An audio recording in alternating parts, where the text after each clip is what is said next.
Kesorotan selanjutnya, Saudara, DPRD Kalimantan Timur menyetujui untuk menggunakan hak angket kepada Gubernur Kaltim, Rudy Masud, terkait dengan kebijakan anggaran renovasi rumah dan juga kantor dinas di Kaltim.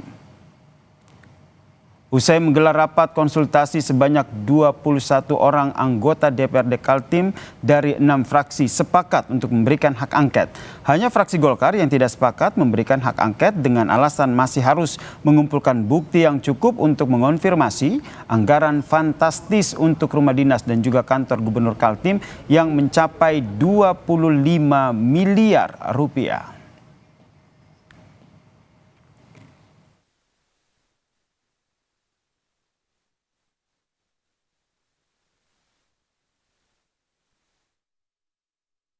Ada tanda tangan sekitar 21 orang, ya harus dilanjutkan ke paripurna. Inisiatornya siapa nih Bang?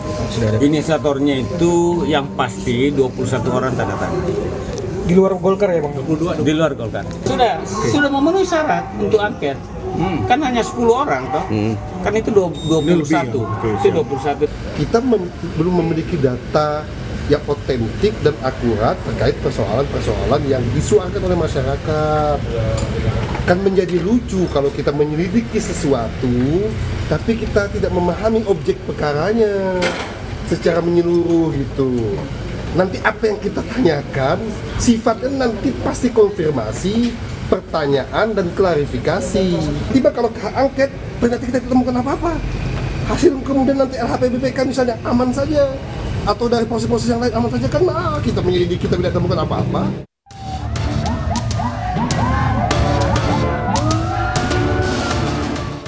Massa yang mengatasnamakan Aliansi Masyarakat Kalimantan Timur berdemo di depan kantor DPRD Kaltim Senin 4 Mei 2026. Massa menuntut agar DPRD Kaltim menggulirkan hak angket untuk Gubernur Kaltim Rudy Masud secara terbuka atas kebijakan anggaran fantastis renovasi rumah jabatan kepala daerah. Di 2007 ini kami membawa tuntutan kemarin yang kami kawal sampai hari ini. DPRD kan sudah membahas, bahwasanya akan membahas dan hari ini adalah rapat pembahasan angket. Maka kami sepakat, kami kembali ke jalan untuk mengawal tuntutan sebelumnya dengan spirit media dan juga Ardiknas. Intinya saya harap DPRD bisa menjalankan transparansi publik dengan baik. Ya kan? 6 fraksi di DPRD Kalimantan Timur sepakat membawa hak angket untuk Gubernur Kalimantan Timur Rudy Masud ke sidang paripurna terkait sejumlah kebijakan anggaran yang dinilai menyimpang. Tanpa dukungan fraksi Golkar, keputusan disetujui mayoritas fraksi, yaitu fraksi Gerindra, Demokrat, P3, PKS, PAN, Nasdem, PDIP, dan PKB, dan akan dibawa ke paripurna.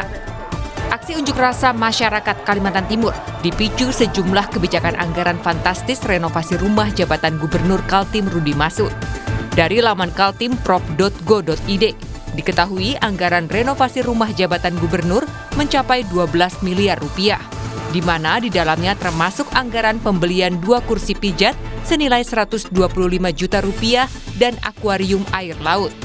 Sementara anggaran renovasi rumah jabatan wakil gubernur mencapai 4,9 miliar rupiah.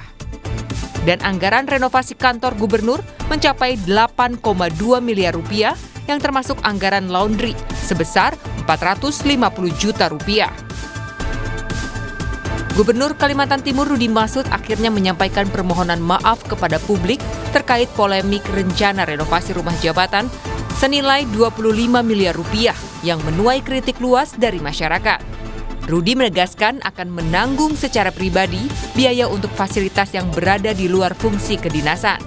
Rudy juga akan mengevaluasi keseluruhan rencana renovasi. Sebagai bentuk komitmen, saya akan mengambil langkah. Yang pertama, saya akan menanggung secara pribadi item renovasi rumah dinas yang di luar fungsi kedinasan, termasuk kursi pijat dan akuarium air laut. Seluruh item dalam paket renovasi akan kami evaluasi dan audit ulang secara terbuka agar masyarakat dapat melihat dengan jelas dan ikut mengawasi. Ke depan, kami juga akan melakukan penyesuaian agar penggunaan anggaran fasilitas pimpinan lebih sederhana dan lebih berpihak pada kebutuhan masyarakat. Kontroversi anggaran fantastis fasilitas kedinasan Gubernur Kaltim Rudi Masud bukan kali ini saja menjadi sorotan. Sebelumnya, pembelian mobil dinas dengan anggaran 8,5 miliar untuk Gubernur Kaltim sempat menuai kritikan di tengah efisiensi hingga akhirnya pembelian mobil dinas dibatalkan. Tim Liputan, Kompas TV.